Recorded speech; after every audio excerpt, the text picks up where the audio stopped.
Do you know Bagatelle? Think of it as lawn bowling, but the French who invented it placed pins on the turf as obstacles to keep the balls from scoring too easily. When the game was moved indoors due to inclement weather, it evolved into kind of bar billiards and later pinball. Bagatelle was popular during the reign of Louis XVI. A party was thrown in his honor in 1777 at Chateau Bagatelle. Louis was bad at games. He later lost his head by guillotine in 1793. The French liked other games too, like the National Bathtub. You can look that up. You know Bagatelle probably from the handheld pinball incantation from your childhood. The word Bagatelle means a trifle or simply child's play. I'm actually playing a version right now. This little handheld, it's Captain Kidd, and there are little cups where you can score points. I have a couple of other ones too involving baseball. Hey man, gee, what happened to Faye? Yeah, it's really a drag. What a bring down. Yeah, what a bring down. I have a case that's child's play. The 1990 murder of 23-year-old Lise Brisebois. It's a wonder a suspect has never been mentioned, as an obvious candidate has been geographically under the Surete du Quebec's nose for 30 years. A sort of criminal investigative bagatelle. This is Undiluted Hocus Pocus on Who Killed Teresa. Hey man, yeah, what a bring down. Getting tired of you bringing me down. I ain't no clown. Getting tired of you bringing me down. Lise Brisebois lived with her parents on Avenue Paquette, just a few blocks from the Champlain Mall in Brossard, Quebec. Brossard is like a suburb to the south of Longueuil, and Longueuil, as some of you by now are well aware, is in turn a suburb of Montreal, off the island and connected by the Jacques Cartier Bridge. Hey man, yeah, what a bring down. Living with the Brisebois family were two foster children, boys aged 13 and 16. On Friday, March 9th, 1990, Lise went to a nightclub, the Super 9, in Saint-Mathias-sur-Richelieu, part of an urban enclave that includes Chambly. You know Chambly, it's where Helen Monast was murdered in 1977. It's about a 30-minute drive from Brossard. At the club, Lise meets her friend Sophie and her new boyfriend Gaëtan. It's a typical Friday night at a club in Quebec. They drink, they dance. The girls are excited about a trip they're about to take to Florida to escape the long winter that has already worn out its welcome. Why is it in these stories there's always the planned trip to Florida on the eve of disaster? Lise arrives home around 4 a.m. Her parents are away at their cottage that weekend, but the two boys are asleep in the basement. At around 4:10 a.m., Gaëtan calls to see if she made it home all right. They talk for about 15 minutes when Lise says she hears someone at the front door and hangs up to go see who it is. And then around 5 a.m., a neighbor observes a car she doesn't believe is Lise's, leaving the Brisebois with the lights off. When Lise fails to make a dinner engagement with her boyfriend Gaëtan that Saturday evening, the family calls the police. Searching the premises on Sunday morning, March 11th, police find broken artificial fingernails near the entranceway.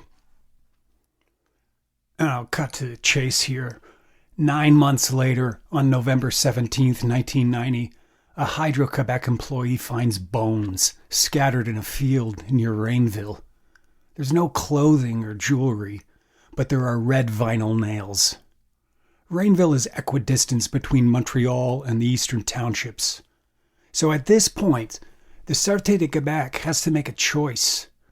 Turn the case over to the Montreal investigators, or leave it in the hands of a rural force. The decision was made to take the case from Brossard officers and turn it over to investigators from the Surete du Quebec in Sherbrooke. Heading up the investigation was Luc Gregoire of the Estrie Investigations Bureau. Here he is in 1991, speaking on the program Dossier Mystères from Télévision 4 saisons. Le rapporté de couleur rouge. Puis en laboratoire ici à Montréal, au laboratoire de médecine légale, des recherches plus poussées avec les fiches dentaires des personnes disparues nous ont permis d'établir qu'il s'agissait de Lise Brisebois, qui était rapportée disparue de Brossard en date du 10 mars 1990. By now, everyone should know my opinion of the quality investigation you should come to expect from the Sherbrooke SQ.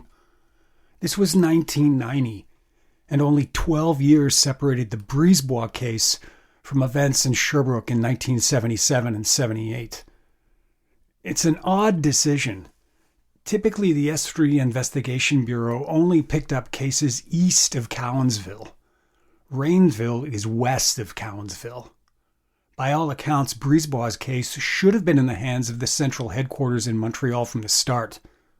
And Luc Gregoire? Well, that's another matter altogether and something will have to be addressed at some other time. I'm only going to mention that his brother, Normand Gregoire, made the crime scene maps when my sister Teresa's body was discovered. So it's a small investigative snow globe, that Quebexico. Brisebois' family had been vocal and critical of the police throughout the investigation. A little over a month from her disappearance, Brossard police appeared to be already throwing up their hands in defeat. "There's no movement at all in the case," offered Assistant Director of Investigations Pierre Tanguay. 3 months later, with Lise's whereabouts still unknown, police did just that. They gave up. Detective Sergeant Régent Sergerie proclaimed that we had absolutely nothing, then abruptly announced they were ending their search. Part of the problem was the lack of information they were providing to the family and the public. Lise's sister, Marie-Andrée Brisebois, was outraged when she discovered police had recovered a handbag on the banks of the St. Lawrence River, but failed to follow up with the family, deciding for themselves that the purse had no connection with the missing woman. And this is a quote from Marie-Andrée Brisebois she gave to the Gazette, July 26, 1990. "They should have never stopped the investigation. Now it's up to us to find her." Amen, sister. Preach away. So in addition to these conflicts between the family and the police, they had two narratives running in the press about Lise's disappearance. And the Brossard police, who were initially in charge of the case during the period she was missing, they never clarified what would have been confusing information to the public. For instance, it would have helped to report that from the start the police had developed two theories of what happened to Lise. But that didn't happen until much later, after Brisebois' remains were found and the case was in the hands of the Surete du Quebec. Theory number one went like this. After getting off the phone with Gaétan, Brisebois answered the front door where an altercation occurred. In this struggle, Brisebois' false nails came off and she was taken away in the car, observed by the neighbor. Theory one is compelling because it has physical evidence and a witness. But wait, Theory two has physical evidence and it has two witnesses. Theory two supposes that nothing came of the noise at the door. Lise was either mistaken that there was someone there or the person just went away. And then Lise just went to bed that early morning, Saturday, March 10th. One of the boys living in the Brisebois home, Saïd, told police he saw Lise that Saturday morning and that she left the house around noon to do some shopping. Saïd further stated that she was wearing clothing matching the description of the clothes she had on the previous evening at Club Super 9, clothing that was never recovered. Saeed's testimony is supported by another witness, a sales clerk at the Champlain Mall, who told police she observed a woman matching Lise's description around 2 p.m. trying on clothes. And then there's finally this physical evidence. Lise's car was found abandoned in the parking lot of the Champlain Mall. Saeed's testimony was reported initially, but eventually got dropped from the story and was only later reintroduced by Eddie Collister from the Gazette after her remains were found. This could have confused the public in the early stages of the investigation, focusing on the locus of the Brisebois home when they should have been thinking about the Champlain Mall, a very public place where potentially dozens of witnesses may have spotted her that Saturday afternoon. Then there's the matter of the French press. Except for La Presse, that managed to clock her disappearance in March and the discovery of the remains in November, Brisebois' case was largely ignored in the Quebecois news media. And this goes back to the very poor decision to assign the case to Sherbrooke investigators.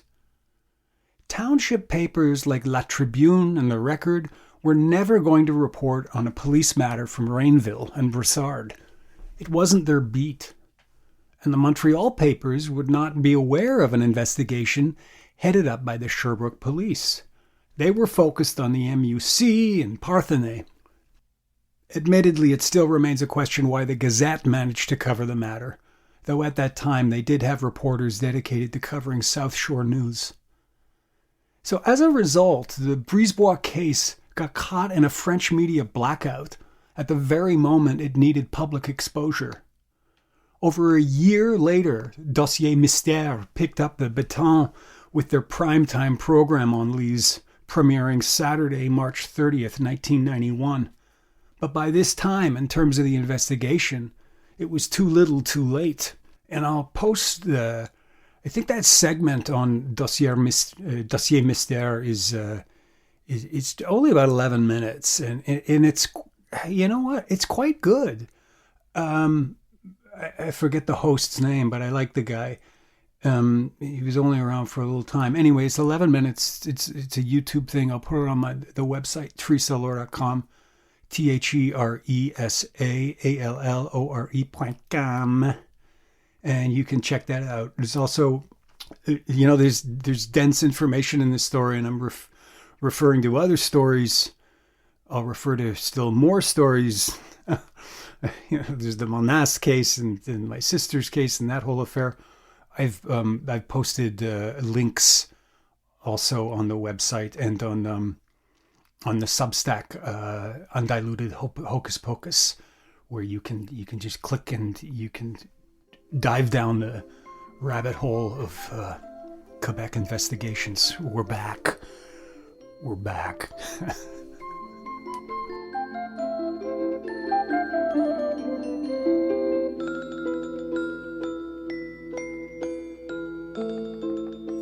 So if I'm so smart, who done it?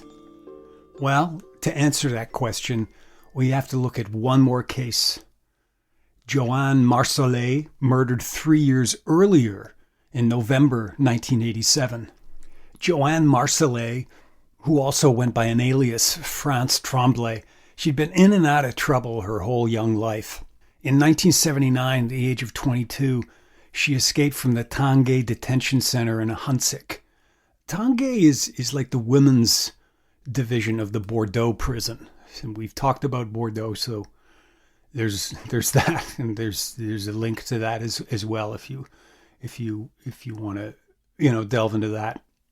In 1982, she did it again while serving a 4-year sentence for conspiracy and robbery involving violence, so she escapes again. She had also had a conviction for prostitution. Marcellet had just completed that sentence when she was found naked and strangled in a field near the Brossard golf course. Marcellet was last seen November 18th, 1987 at Le Bic, a bar in Longueuil, after taking a taxi from the Berry-UQAM metro station in Montreal. And I'm not giving you a sightseeing tour. I'm mentioning these locations deliberately because I don't have time to go into all of them, but on your own, I think you can put, because you're smart, you can put the pieces together.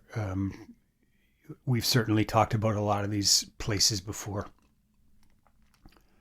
So as with the Brisebois case, Brossard police immediately turned the investigation over again to the Surete du Quebec, where it briskly disappeared for over 30 years.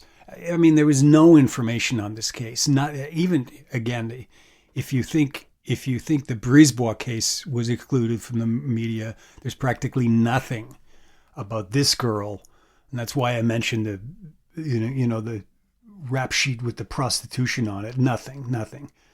But in like 20 years ago, when the SQ made a push to promote cold cases, it sort of got rediscovered and has now re-entered the true crime zeitgeist. I'd say it's putting its toe in the waters. There's not much on it, but there's enough. There's two pieces of evidence that are critical.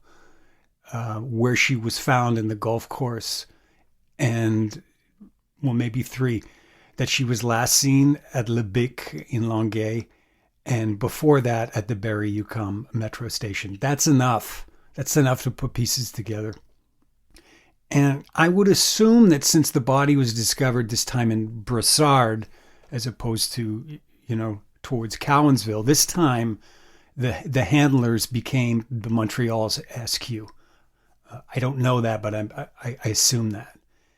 And I doubt 3 years later, so just think of it, 87 to 1990, those 3 years, when Brisebois was found, I doubt that the police, even in the same agency, Sherbrooke and downtown Montreal, made a connection between the two cases. There's no way.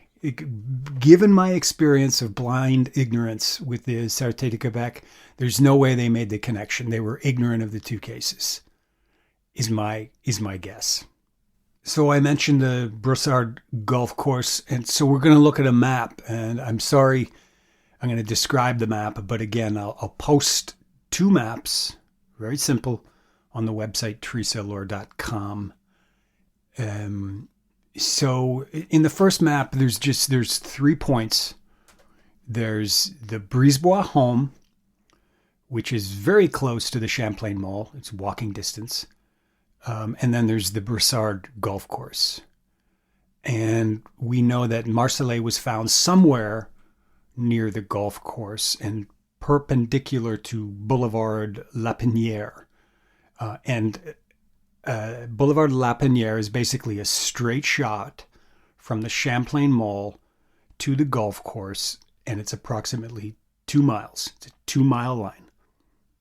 So one victim disappeared from the mall and was discovered 50 miles away in Rainville.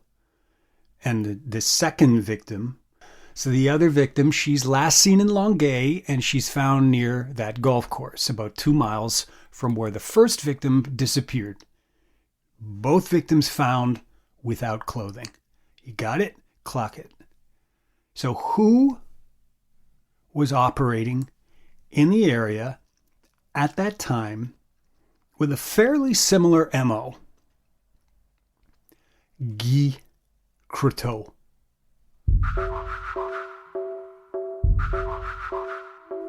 And if you don't remember Guy Croteau, here's a brief synopsis of the Ballad of Guy Croteau. On August 23rd, 1987, same year as Marcellet, 17-year-old Sophie Landry disappeared from a Longueuil bus terminal, the Longueuil terminus, really, while traveling from her parents' home in La Prairie to the juvenile detention center she was living at on weekdays in St. Hyacinthe.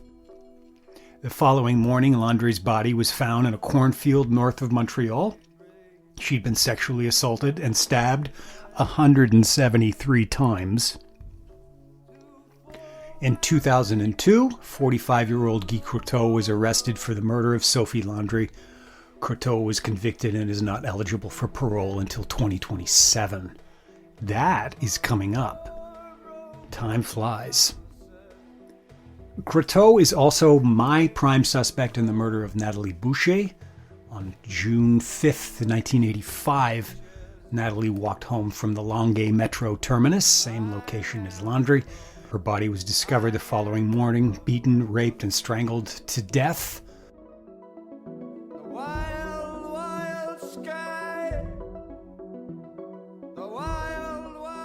Croteau apparently trolled Sophie Landry inside the Longueuil public transportation terminus. Like the Barrie-UQAM metro station, where Marseille was seen, and the Champlain Mall, Brisebois, it's a vast public place. Lots of traffic, lots of distractions. But apart from Landry, Brisebois, and Marseille, all found in similar outdoor areas, Croteau's MO kind of was all over the place. In 1999, he picked up two 16-year-old hitchhikers and sexually assaulted them at knife point and let them go.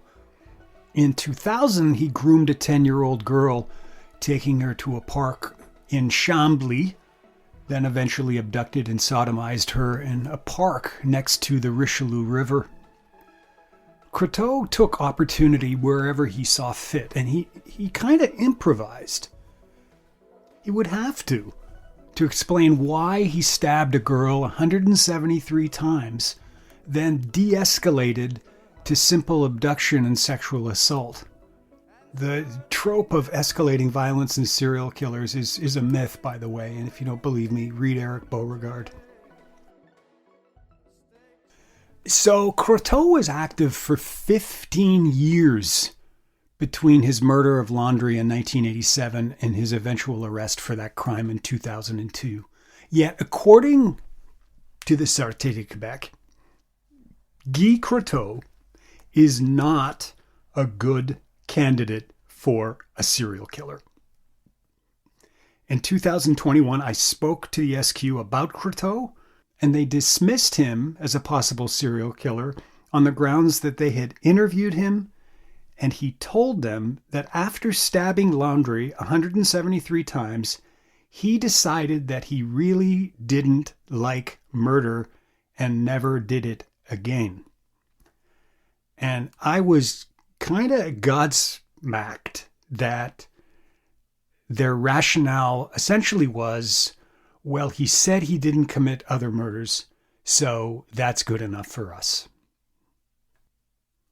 Though Croteau had been in trouble all his life leading up to his arrest in 2002, his criminal record demonstrates that he was out in the community in the corridor we're talking about from 1985 to 1990, and beyond that, in fact. His first arrest was for a driving infraction in 1978 when he was living near Ahuntsic in Montreal North. In 1982, he had some minor offenses involving an extortion scheme for which he served 2 years from 1983 to 84. So he's put out of commission 83 and 84, but nothing happens in 83 and 84. In 1995, there were more serious offenses for sexual assault with a weapon and forcible confinement, but still, these are well after the Brisebois and Marseille cases and did not come to the police's attention until his arrest for Landry in 2002. And while we're at it, we might as well throw in Annette Labelle. Labelle was found by a transportation employee on June 25th, 1986, on Highway 30 west of Saint-Hubert, so that's between Brossard and Longueuil. Police described the 30-year-old as a vagrant with no fixed address. Labelle was also found naked with a rope around her neck. She was last seen the week earlier at the Café Rialto, located around the Main in Montreal, an area known for drugs and prostitution. Some other things. Sophie Landry was living in a juvenile detention center. Joanne Marseille was an inmate at the Tanguay Detention Center in Ahuntsic From 1979 until her release in 1987, Croteau was also living near Ahuntsic in 1978. And then there's this matter of the two foster children living with the Brisebois family, which is, it's tantalizing. I'd like to know more about that. It's possible that Guy Croteau had, I don't know, some access to transitional houses, social services that cross paths with some of his victims. And this, in some ways, would have allowed him to escape detection by police. Quebec is fiercely protective of what goes on behind the veil of protective services like halfway houses and the mental health system. And nowhere was this more apparent than in the recent arrest of sexual predator Marc-André Grenon for the 2000 murder of Guylaine Potvin. Grenon had been hiding in plain sight at the Douglas Psychiatric Institute in Montreal. He's even allowed to guest lecture on his criminal history. A 20-year run, thefts and B&Es was what he was willing to admit. He didn't bother to get into the fact that he was a highly skilled sex pest with a 2-decade run. So when police can't or won't pry behind the walls of the institutions of reform, mistakes will happen. And guys like Croteau and Grenon will slip through the cracks. And if you're still not convinced, and this all seems a bit circumstantial, let me give you one final argument. Guy Croteau would occasionally live with his parents in Brossard. Their home was at 3290 Rue Massenet, a street midway off Boulevard Lapinière, between the mall, from where Brisebois may have disappeared in 1990, and the golf course where Marcellet was found in 1987. Croteau's arrest records show him living there from 1982 to 2001, the eve of his arrest for the Sophie Landry murder. Cold rain down on my face, buses hurry on, works out, here comes the race, people heading home. Wait a second, don't I know you? Haven't I seen you somewhere before? You seem to be like someone I knew. Yes, he lived here, but he left when he thought that there was more than cold rain and nowhere to go. So, look, man, I've been sitting on this information for years, expecting some super sleuth to put the pieces together and come forward. No one ever did. Many in the Quebec crime scene have all had the same information, but they failed to connect the dots. And for me, that's the problem with citizen sleuthing that falls down the well of infotainment. It's all a wall of like grim scenarios, but they cannot see a pattern, let alone appreciate context of crimes. They cannot see the forest or the trees. Shows like Sur la trace d'un tueur en série, they offer shock and awe, but very little in the way of answers. It's just a dumb show. It's an empty spectacle. Nothing I'm saying here is revelatory to people who should have known better, especially the Quebec police. You know, I beat myself up for like, why didn't you tell anyone this before? Maybe something would happen. But the fact is, number one, Croteau is behind bars. He's not going anywhere until potentially 2027, so there's still time. Number two, the police, who ultimately is the only, agency that matters anyway didn't believe it. They don't believe this information. So, and then, in terms of the family, they can do with it what they will. They can believe it and pursue it, or they can dismiss it. But I was preoccupied with other things, and I really thought, let someone else make this discovery here. I'll go away and do my thing, other things for a couple of years, and it will come out. And it never did. It never did. I'm kind of shocked. I'm kind of shocked that it hasn't. That no one has put this together. Because as I said, I've talked to people in the Quebec crime scene, and they know Croteau's police record, and whether they saw this and failed to put the pieces together, or they didn't look at it closely enough, I don't know. But I'm really surprised. I'm really, really surprised. The mandate of law enforcement is to protect and mitigate further criminal actions. It is not simply to inform.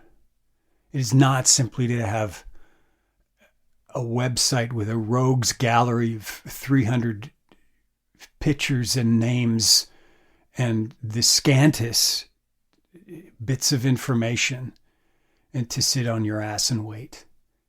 I think the public deserves much, much, much more than that from an investigative force. This is Who Killed Teresa.